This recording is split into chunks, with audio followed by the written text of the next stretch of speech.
Shelley Mallman. I'm here at Heritage Pointe, and I'm here with two residents at Heritage Pointe celebrating their 7th anniversary, the Silvers, Betsy and Richard. And they're going to talk a little bit about what it's like to live here and, I don't know, get me ready. I'm ready. Okay. Well, I'm Betsy, and yes, we just celebrated our 7th anniversary here. So naturally, you kind of start talking about some feelings about living here with each other. And so one of the things that came up was how lucky we are to be here, especially with what's going on right now.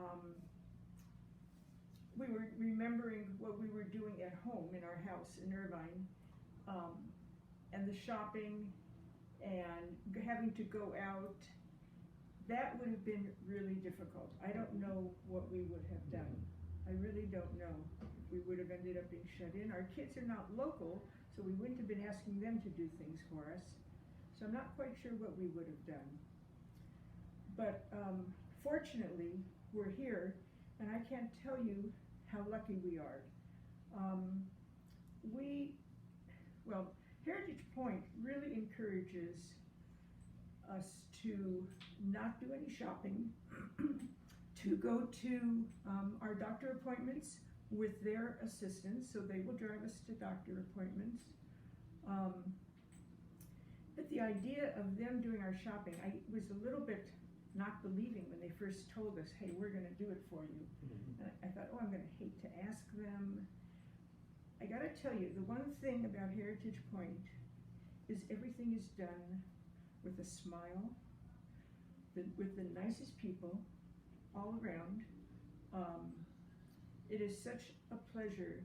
I really feel like in this point in my life to be surrounded by what I call simply good people is a blessing, and I feel very fortunate. So thank God we're here. I'll second that. Wonderful. So what else? So you said that they do your shopping. I mean, just compared to what you've seen in the news and read in the papers, what other kinds of things is it unusual if you live here? We have the social aspect. If we were home, I can tell you, we were not going out a lot, seeking our own activities. Mm-hmm.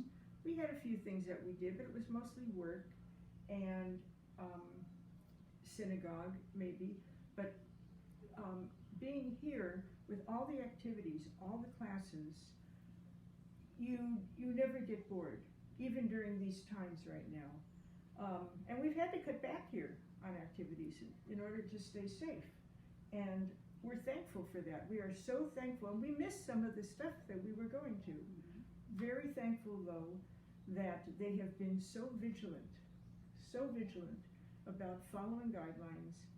And there's a reason why we've done very well in terms of not having cases like other places have. So, yeah. So the voice behind the camera is going to also mention that we are so fortunate to have Richard and Betsy teaching many of the classes that we have here. And can you tell us a little bit about how that got started, how you got interested in becoming instructors?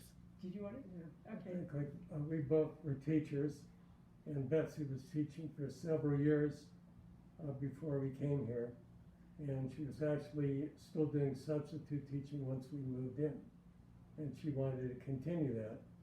So she had some certain classes she had in mind. She wanted to offer like Sudoku, some word games. We're doing that. In addition to that, she's been helpful with the women's group. That's been very popular here at Heritage Pointe. So that's how some of that came about. And great classes. And great courses also. Yes. Yes. And then maybe I can mention a few things in addition to what Betsy said about living at Heritage Pointe. I think one of the important things here would be the CEO, Mike Silverman, who is very interested in helping residents.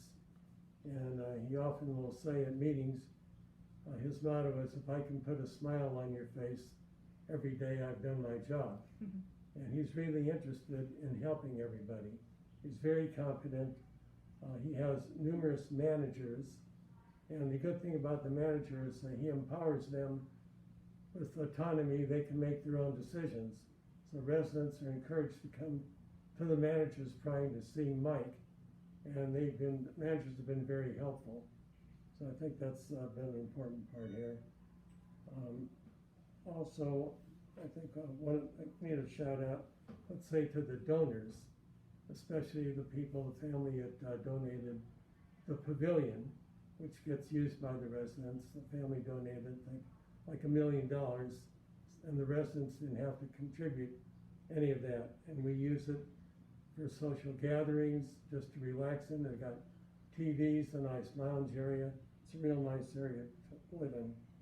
One other thing on landscaping, there was a lot of hand-wringing before they changed the landscaping. People were worried.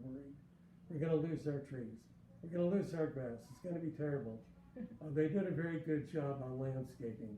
Looks real nice now. They have very nice furniture out there. You've got a fountain, a miniature waterfall, a fireplace. It's like a real nice setup for the residents to relax in. And I want to say something about the maintenance staff here. In addition to keeping up the building, they will go into residents' apartments. They'll help them with their TVs, with their cell phones, with odds and ends, and they do it happily. So I think that helps make the residents stay. Also, our rabbi, I'm sure Rabbi Sherman didn't expect to encounter what she did here with COVID, and she does a very good job. She provides services, keeps them going in the synagogue. We can watch them on TV, and she's in the synagogue by herself, which isn't too easy in presenting it, but she does a very good job. And also a little shout out to the front desk. They're really busy all day. They have a couple people at a time staff the front desk, and it's really necessary. And I think also healthcare does a good job in terms of COVID. They're trying to keep everybody safe. Nice.